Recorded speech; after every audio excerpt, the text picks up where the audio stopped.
ఓం గం గణపతయే నమః. శివాయ గురవే నమః. వాగర్ధావివ సంపృక్తౌ వాగర్ధ ప్రతిపత్తయే జగతః పితరౌ వందే పార్వతీ పరమేశ్వరౌ. ఈ 35వ రోజున మనం శ్రీ శివ మహాపురాణంలో సూతుల వారు చెప్పినటువంటి ధర్మ విషయములను ఈ రోజున కూడా ఏ మాస సంక్రాంతులలో ఏ తిథుల యందు ఏ ఆరాధన చేయాలి అనేటువంటి ధర్మ విషయములను ఈ రోజున కూడా మనం మీ 35వ రోజున తెలుసుకుంటున్నాం. ధను సంక్రాంతితో కూడుకున్నటువంటి పుష్యమాసమున ప్రాతకాలంలో శివుడు మొదలుగా కలిగినటువంటి సకల దేవతల్ని కూడా పూజించడం చేత క్రమంగా మానవులందరికీ కూడా సకల సిద్ధులు కార్యసిద్ధి కూడా పొందవచ్చు అని ఈ శివ మహాపురాణంలో చెప్పబడుతోంది. అలాగే అలా ధనుష్ సంక్రమణ కాలంలో చేసేటువంటి పూజకి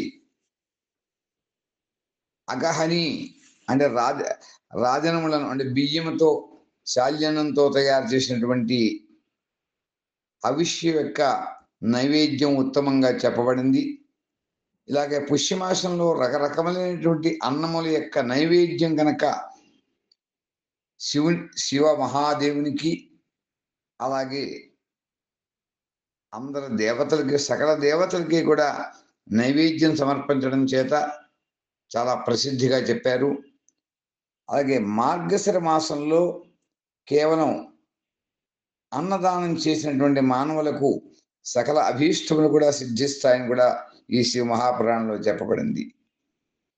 అలాగే ఈ మాసంలో అన్నదానం చేయడం చేత మానవులకు సకల పాపములు కూడా నశిస్తాయి. ఎవరైతే అన్నదానం చేస్తారో వారు కోరినటువంటి సిద్ధిని, ఆరోగ్యమును, ధర్మమును, వేదము యొక్క సముచితమైనటువంటి జ్ఞానాన్ని, ఉత్తమ అనుష్ఠాన ఫలాన్ని, ఇహపరలోకములందు గొప్ప భోగములను, చివరకు సనాతన యోగమును అంటే మోక్షమును, అలాగే వేదాంత జ్ఞాన సిద్ధిని పొందుతారని ఈ శివ మహాపురాణంలో చెప్పబడింది. భోగములు యందు ఇచ్చగలిగినటువంటి మానవుడు మార్గశిర మాసమునందు కనీసము 3 దినములైనను కూడా ఉషకాలమున ప్రాతకాలంలో తప్పకుండా దేవతలను పూజించాలి. అలాగే పుష్యమాసమును పూజలు చేయకుండా వ్యర్థం చేసుకోకూడదు మానవులు. తప్పకుండా పుష్యమాసంలో కూడా అందరూ కూడా పూజలు చేసుకుంటూ ఉండాలి. ఆ పుష్యమాసంలో ఉషకాలం మొదలుకొని సంగమ కాలం వరకే పుష్యమాసంలో చేసేటువంటి పూజలు విశేషమైనటువంటి ఫలితాన్ని కలిగిస్తాయి అని ఈ శివ మహాపురాణంలో చెప్పబడింది.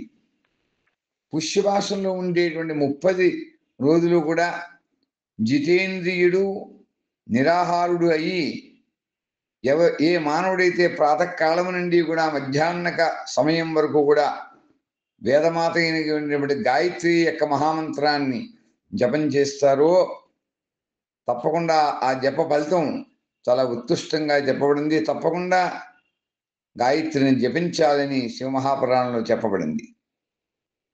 దాని తర్వాత రాత్రి నిద్రపోయేటువంటి సమయం వరకు కూడా పంచాక్షరాది మంత్రములు అంటే ఓం నమః శివాయ అనేటువంటి మంత్రాన్ని జపిస్తూ ఉండాలి అని చెప్పి ఈ శివ మహాపురాణంలో చెప్పబడింది.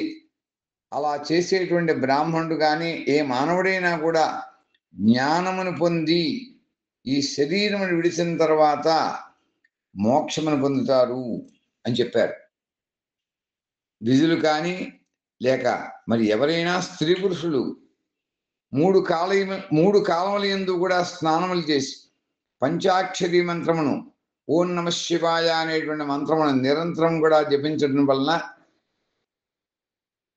చాలా విశుద్ధమైనటువంటి జ్ఞానాన్ని పొందుతారు. అలా ఇష్టమంత్రములను సదా జపించడం చేత అది గొప్పవైనటువంటి ఎటువంటి మహాపాపములైనా కూడా అవి నశిస్తాయి అని ఈ శివ మహాపురాణంలో చెప్పబడింది. అలాగే సమస్త చరాచర జగత్తు కూడా అంతా కూడా శివశక్తిమయం, శివశక్తి స్వరూపం, బిందునాద స్వరూపం. బిందు అనగా శక్తి, నాదము అనగా పరమశివుడు. ఈ జగత్తంతా కూడా శివశక్తి స్వరూపం కాబట్టి ఈ నాదము బిందు ఈ జగత్తునకు ఆధారం. ఈ బిందు నాదములు అనగా శక్తి శివుడు కూడా సంపూర్ణమైనటువంటి ఈ జగత్తునకు ఆధార రూపంగా నిలిచి ఉన్నారు. బిందు నాదములతో కూడినటువంటి సమస్తము కూడా శివస్వరూపమే. అది అన్నింటికి కూడా ఆధారం. ఆ ఆధారము నుండే ఆధేయం కలిసిపోతుంది కాబట్టి లేక లయమవుతుంది. ఇదే సకలీకరణము అని చెబుతూ ఈ సకలీకరణ స్థితి నుండి సృష్టి కాలమునందు జగత్తు ప్రాదుర్భవిస్తూ ఉంటుంది. ఇందులో ఏ విధంగా కూడా సంశయం లేదు అనగా ఇంకా ఈ శివమహాపురాణంలో మహావిశేషాన్ని చెబుతున్నారు.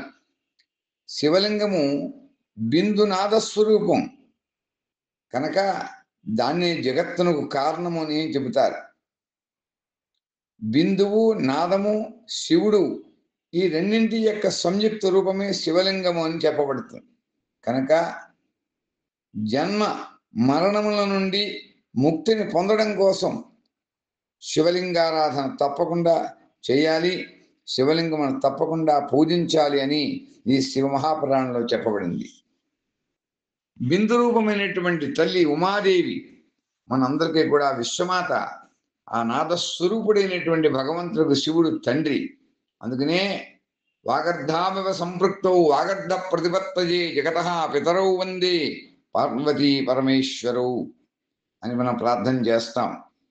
అలా ఈ మాతాపితరులను పూజించడం వలన పరమ ఆనందమే మానవాళికి ప్రాప్తిస్తుంది.